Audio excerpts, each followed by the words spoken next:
Hey, Gator Nation. Welcome back to the Respect Our Decision podcast, guys. As always, man, I'm your boy Hirsch. With me again this week, CJ the Man McCann. What's up, guys?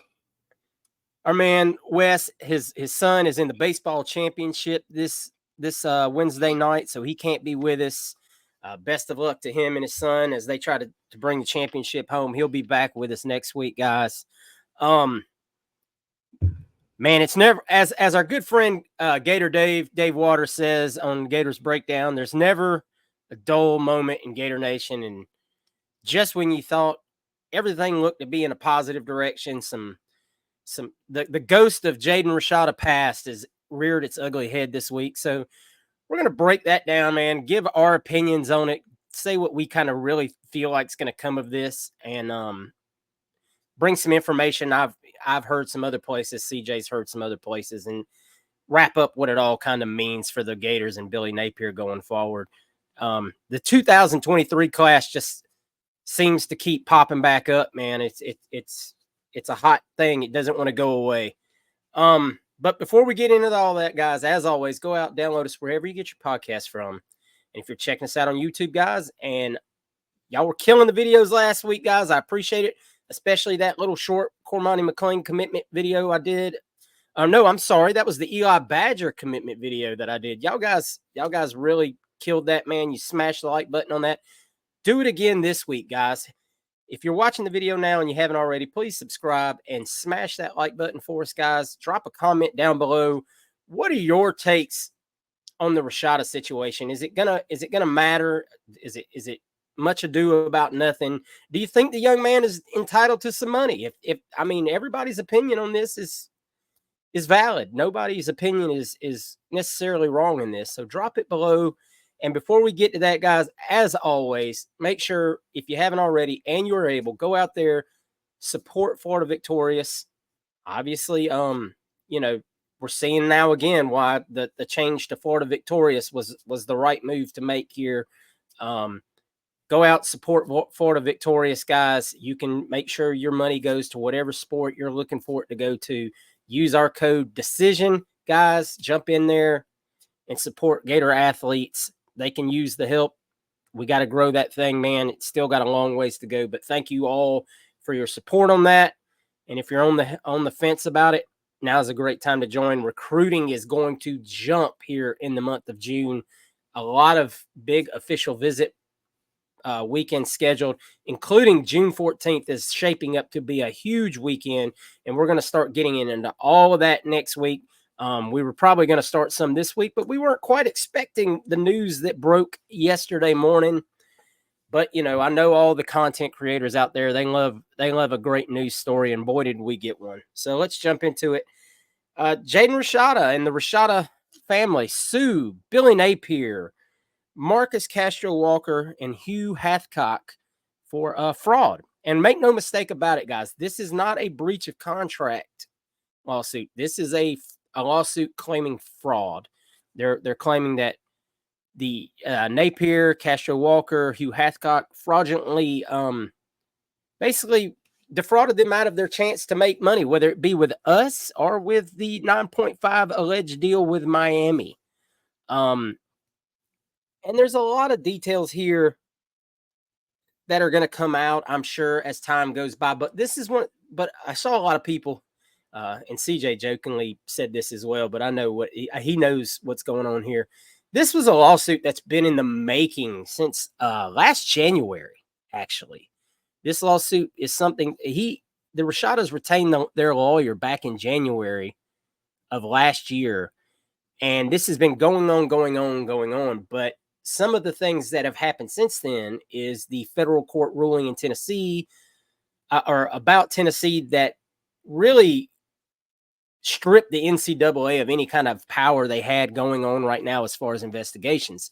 And with that, the investigation the NCAA had going on with Florida has basically been dropped. So when that happened and the Rashadas were clear that Jaden Rashada's amateur status had no chance of being affected by this lawsuit, well, here we go. I know it's a pretty funny coincidence that it coincided just a few weeks after he went to the University of Georgia.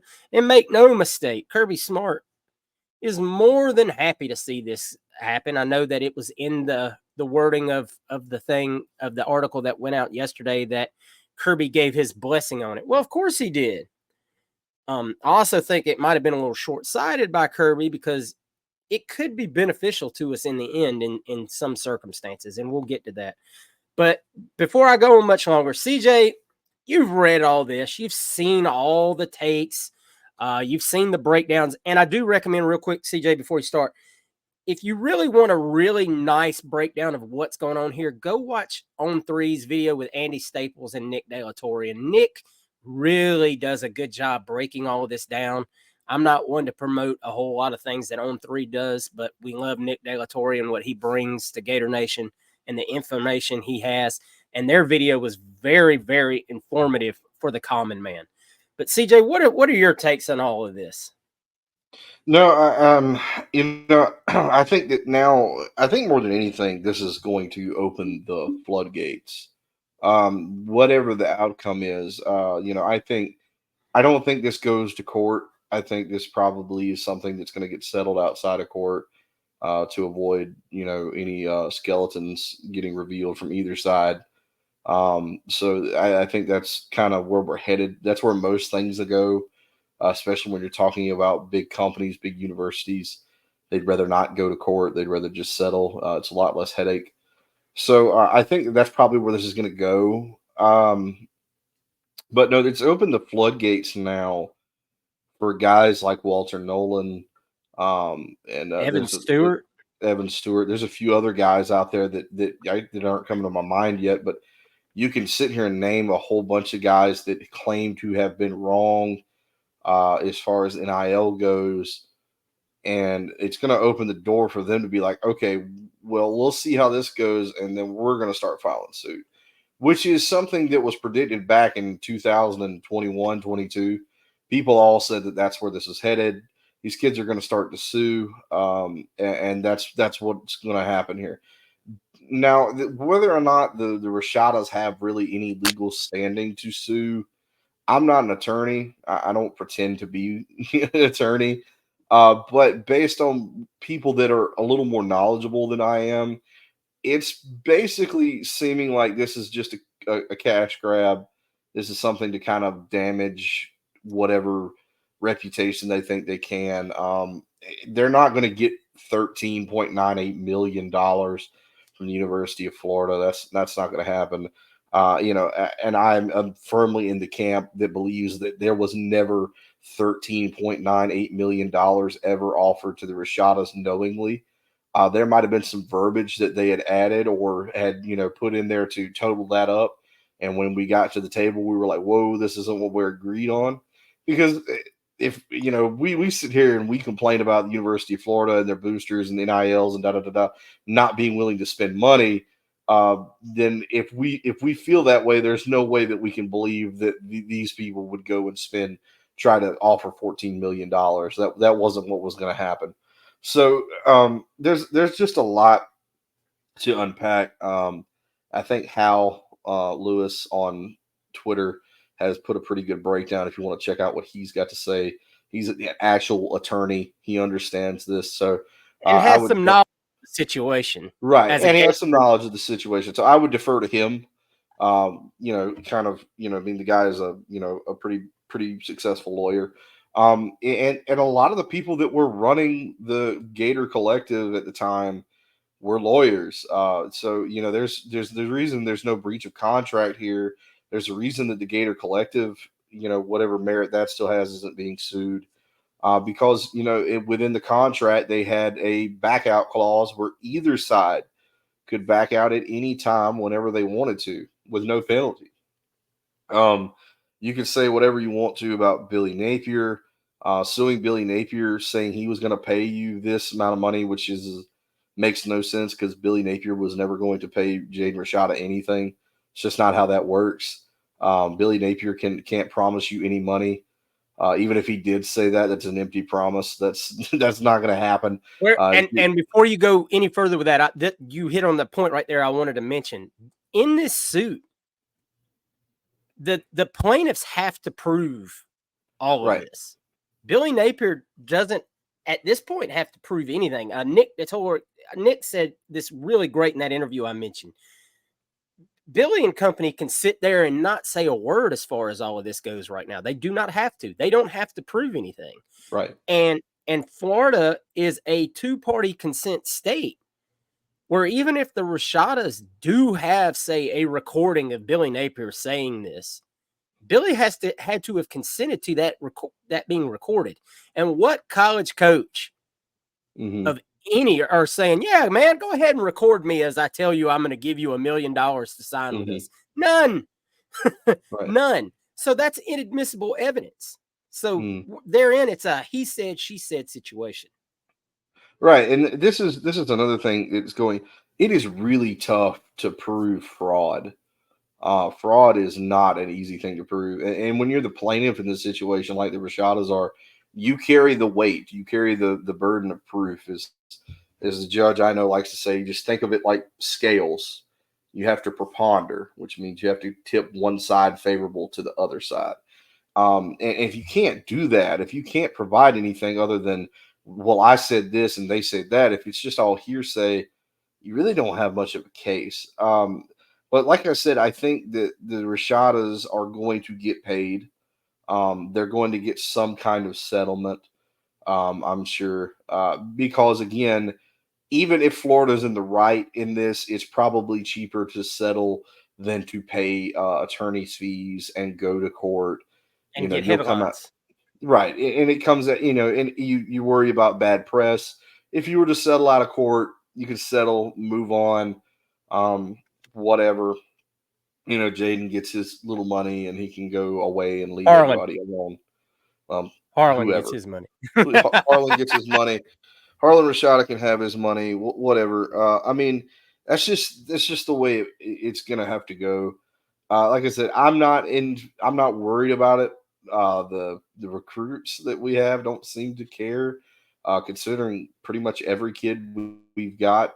I mean, not pretty much, but like every kid we've got that has NIL deals, not one of them has ever brought up anything, to say that Florida's stiffing them. They're not paying them. The NIL, Florida Victorious isn't paying them.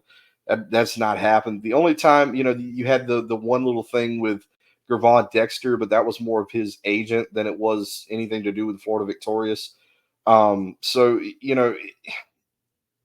I don't see this being more than a quick cash grab, something to make headlines, to scare Florida into paying them a little money.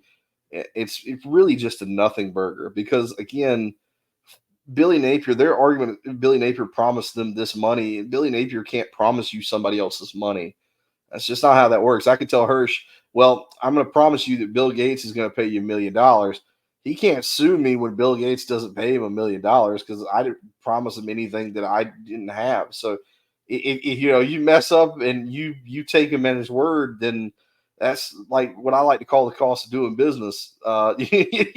You get sometimes you just end up with nothing. So I don't know. I just it's a weird thing. Like I said, I think this is going to open the floodgates of NIL and suing and lawyers, especially now that these kids know that the NCAA isn't going to do anything as far as their eligibility goes, because that was always the fear of, for the long time, that was always the fear of these kids. We said that we get screwed by these colleges, and these colleges vice versa.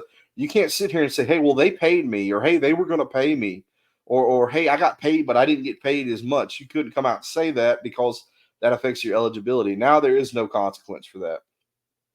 Now you're just going to have to fight it out in whatever court in whatever state you end up dealing with. Like I said, I just think that this is going to start a lot of these kids filing grievances, trying to get damages. I think some of them might actually have some legitimate, cause. I think some of them might actually have some real issues. But I don't think that the Rashadas have any real issues over here other than I've overplayed my hand and I got burnt. And that's what happens sometimes in this business. Yeah. something you mentioned about the floodgates opening, and I listened to Josh Pate as well this morning. I really was trying to do my homework to bring a lot of different information to this discussion because I really think a lot of stuff could actually come out of this in a lot of different areas. And Josh made a really good point saying, I don't know if athletes are really thinking this through because this possibly um could open the floodgates the opposite way. What happens when athletes start reneging on what they've agreed to? So I'm coming here for this, that, the other, and maybe you take some payments or a down. Maybe you take a down payment of however much money, of $500,000, whatever, blah blah blah, and then you take that money. And we've already seen this happen. I can tell you on a couple of different instances. I'm not going to because I'll get in some trouble. But one of those guys just got back on campus. That's all I'll say. He takes that money, but then he goes elsewhere. So now can you, as said party, sue that guy for taking your money and not for, fulfilling the promise that you made under that? I mean, there's a lot of different ways that this can go if you want to open that floodgate. And I don't think at the end of the day, a lot of these guys are going to like the way it turns out because like you said, you have to prove it. And while there is some trails out there, I understand that. I mean, I think you're not going to see a lot of guys having paper copies of checks and stuff like that floating around where you can be like, look, I got a check from this guy. and then he voided it. I mean, you're not going to have that, but a lot of coaches now are also going to have to be very careful what they say because not every state is a 2-consent state either. Like, I mean, I just really have to look at what is going to happen going forward with, do you see fewer and fewer of these kids get promised anything up front? Or is everything just an ironclad contract from here on out? Because both parties are worried about what they're leaving themselves open to. As far as Florida's concerned, like you said, I don't see a whole lot coming of that. I think it gets paid from the UAA. That I think Billy Napier will be covered. I mean, Billy Napier's like Nick said, Billy Napier's not cutting a check for $13 million or anything like that. He's not. The UAA has an insurance fund. I'm sure they can take care of whatever needs to be taken care of. You have to wonder though, is President Sass a little like, hey man, I'm about tired of these kind of headlines. And in therein lies a whole different ball of wax. Say Billy Napier, and guys, anybody listen to this, I want Billy Napier to succeed this season. I think he has all the tools at his disposal to succeed. And I don't want Billy Napier fired. I'm saying that now before I make the next comments. But then if you come out the gate and you're 2-4 or something just goes things go drastically downhill, do you have means at that point to say, Billy Napier, we have reason to fire you with cause now because of this situation, and we've had to pay out this money, blah blah blah, whatever happens with it, and you don't get your buyout. I mean, it's an interesting situation no matter how you look at it. My personal thoughts is this is one more thing that's happened under the regime of Scott Strickland that I feel like is like, at some point, people, Ben Sass is going to be like, look, man, there's too much and not enough success overall. You've obviously, Todd Golden had a little bit of success this year, but at a certain point, I think you can only take so much for a university, an entity such as the University of Florida that is considered so pristine, I guess you would say, with what they're trying to push with the top 5 university and all the things that come along with it. CJ, in that aspect, do you see anything possibly, could you foresee any of these things coming to bear? I will say this, that when Charlie Pell got in trouble years ago, the University of Florida wanted to never be put in that position again with a lot of the top brass. And now we've seen this multiple times under Scott Strickland, Dan Mullen. You had Jim McElwain with the credit card deal, Dan Mullen with the recruiting deal, the recruiting violations. Now this, you still have black eyes from the women's basketball coach. I think if there was at some point, enough's got to be enough. It's like, and I'm not saying all this lies at the feet of one guy, but the, when you are in charge, the way Scott Strickland is in charge, sometimes everybody else's mess becomes your mess, especially when you're in charge of everyone else. There's an old saying in coaching, and I think it applies here: you either coach it or you allow it.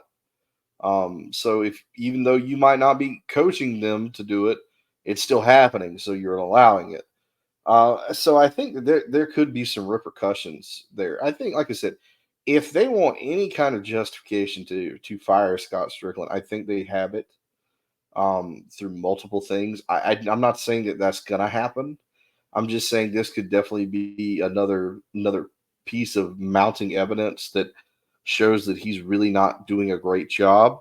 I know there's some other things out there, but again, I still think that the Rashada situation is a really, really big nothing burger. I think that it's just some sour grapes, and that's about it. Are they going to get paid? Probably, but I don't think that there's enough merit or enough wrongdoing here for anybody to really, really, really be concerned in any part of it, other than the bad publicity. And the old saying, it's not enough to be right. You have to look right, and right now Florida doesn't look right. I think that kind of plays into it. But again, I don't feel like there's enough fault here. I don't think there's enough negative. I don't think there's enough things that were done on our end that were actually detrimental, um, to really, really put the blame on somebody for something like this. I just think I think that Scott Strickland is tied to Billy Napier. And I think that depending on what Billy Napier does, good or bad, on the football field, I think that that's really going to determine where we're at with Scott. So I don't think that this affects him either way. I think this is just another one of those situations where it's like, ah, something really crappy happened again under Scott Strickland's watch. But like I said, there's been other things that have happened, and nothing has come of it. I named, like, especially the women's basketball coach with Cam Newbauer. That is that's the one that really sticks with me. That it's like, if you were going to do something, you Yeah. probably needed to do it then. And they've done next to nothing with that. And I understand the positive things that Scott's done. Scott has been a really good fundraiser in the sense of updating some of the infrastructure. You could say, how leave the swamp out of it, but we could talk about the basketball stadium or Conjure Family Ballpark. Like I said, a lot of the just infrastructure things, the Heavener Center, all that stuff. Scott Strickland has been pretty involved in, and kind of got us to a place where, as far as structurally, we are with the times, whereas at one point we were falling behind. So, infrastructure wise, he's done a great job. It's the problem is, like, the results on the field, some of the scandals that you've had to deal with him and at the helm. So, no, I mean, honestly, I don't expect Scott to leave, and like I said, unless Billy Napier just outright falls on his face. And I think that would be the only way that they get rid of him at this point.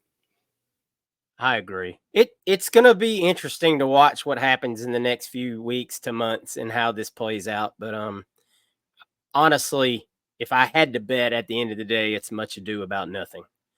But hey, while we're on the subject of bad news, we've got some breaking news right now as we're doing the show. Just reported with 5 minutes ago by On Three's Zach Alberverdi. Florida defensive lineman Micah Burrow, you remember him? Used to be committed to UG, was committed to us, then thought he was going to UGA, and then he ended up committing back to us. Spent 2 nights in the Monroe County Jail after being charged with fleeing and causing serious injury with his vehicle. The new reports that Burrow was jailed on Saturday night for hitting another driver while fleeing Monroe County deputies at 150 miles per hour. According to the sheriff's report, he was also charged with marijuana possession. Man, should have stayed committed to Georgia. Well, guys, I really don't know how this will play out, but if we were wondering how Elijah Badger might get his scholarship, we might have an answer, because that's pretty serious. And we haven't had, I mean, that's a serious charge. That's not like you were going, I know we trolled UGA about some of their traffic offenses, but that's not going down the one-way street. Yeah, that's not an illegal U-turn. That's that's not good. That's a serious offense. And for a guy that hasn't done anything yet, that might be one that doesn't keep you in Gainesville very long. And it'll be very interesting, especially with the news that's out there, with the negative news already in the press. It'll be very interesting to see how Billy Napier handles that one and how quickly he takes care of business there, because it says serious injury, and I didn't get enough time to read the whole article and see what the injury is, but that's how you kill someone. Yeah. And I get it. Hey, I know we've all been teenagers. We made mistakes while we're driving a car. Fleeing deputies at 150 miles per hour is not just a mistake. That's more than a mistake at that point. That's just terrible, terrible judgment. And we'll see how that plays out. Boy, I tell you right now, hopefully the old bad news comes in threes doesn't show up anytime on this particular front, because I'll be damned, man. I'm telling you, we had us a good run there. A couple of months of really good publicity. Everybody was talking high. Maybe the Gators are being overlooked and everything. And now here we go. Couple of things hit us all at the same time, kick to the left and the right nut at the same time. We can't have an uneventful offseason. I've never seen Florida ever have an uneventful offseason, which is just impossible. And what's crazy is this is so not, obviously this is a kid that hadn't been on campus very long. And you just have not heard about any of this. I was actually just talking to a family member not long ago about, the Billy Napier culture thing is actually a very true, that we can brag about all day, because you haven't seen kids get in trouble or be in bad light or anything like that. But hey, I mean, that also means, we also hadn't been winning. So, I think a lot of people would lie to you if they said they wouldn't take the way things went when Urban was here over the way things are going now. As far as the off the field stuff, right. Obviously we'd love to see our kids not getting in any kind of trouble, if we're being very real. I know we all joke about it on social media. As soon as a kid gets arrested, oh, we're back. But, man, I don't ever want to see anybody getting hurt because of one of our kids making a bad decision. So we'll see how that plays out. Guys, that's going to do it, man. Like I said, leave your thoughts down below on how you think this Rashada situation plays out. And if you think he doesn't deserve a dime, if you think he does, after, all your opinions are valid. Everybody's going to have an opinion about how this should play out. And I know most Gator fans will say he doesn't deserve a dime, and you're more than entitled to that opinion. It all just depends. It really depends. I mean, if my son was promised $13.5 million, that ain't his fault. If you're dumb enough to offer a high school quarterback that's not proven a thing, $13.5 million, that ain't on him. That's on you at the end of the day. I mean, that ain't the going rate. I can promise you that. No, that is not. DJ Shaka. I almost did it again. I'm gonna always do that. DJ Lagway is not making that much. I can promise you that.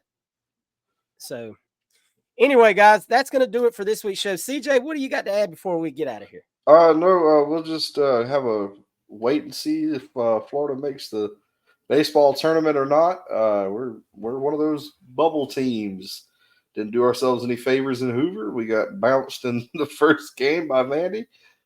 So not great on that end. We did win the series against Georgia, so there's that. That's pretty cool. Uh, um, but no, we'll see how this goes. If anything, I think we end up being a four seed. We probably go to Tallahassee, play in that regional, and great. Otherwise, I really would hate for Jack Caglione not to get one more chance to play in the tournament. But it is what it is. It's how the cookie crumbles. So we'll all be on bubble watch, and we'll see where they put us. It's I kind of joked around the whole first part of the season about how midweek games didn't matter, and our midweek games are what's really holding us outside of the bubble. That just from a lot of the pundits and things. So not great there, but hey, like I said, year prior you were one game away from being national champs. You're entitled to have a down season. See if we pick it back up next year. See if we do more work in the portal this year, get some guys to come in and help that pitching rotation a little bit. And maybe some of your younger pitchers will get better through the summer and the fall. They play a little more baseball. These guys aren't going to stop playing baseball. They're going to go all the way around the world while the off season's going on. So they're going to continue to grow and get better there. So we'll see how they develop next year. But that's pretty much it. Thank you guys so much for supporting us as creators. Thank you for all the love on all the videos. Subscribe, the likes, all that. Check out our Twitter page. Check out the Facebook chat. Things starting to get closer to football season, so things starting to pick up a little bit more, a little more, subjects to discuss, a little more things to talk about. Some, not all of them are great, but at least there are things to talk about.